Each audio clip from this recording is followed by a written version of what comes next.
কিভাবে আপনারা number check করবেন। তো নাম্বার চেক করার এই যে এই অপশনটা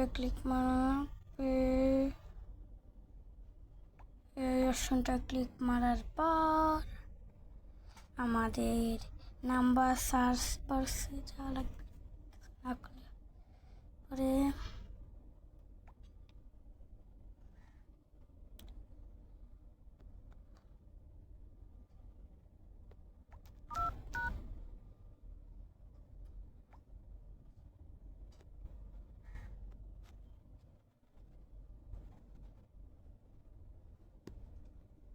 তোর ব্যাগ কিনে তুই রেখে গেছিস? আমার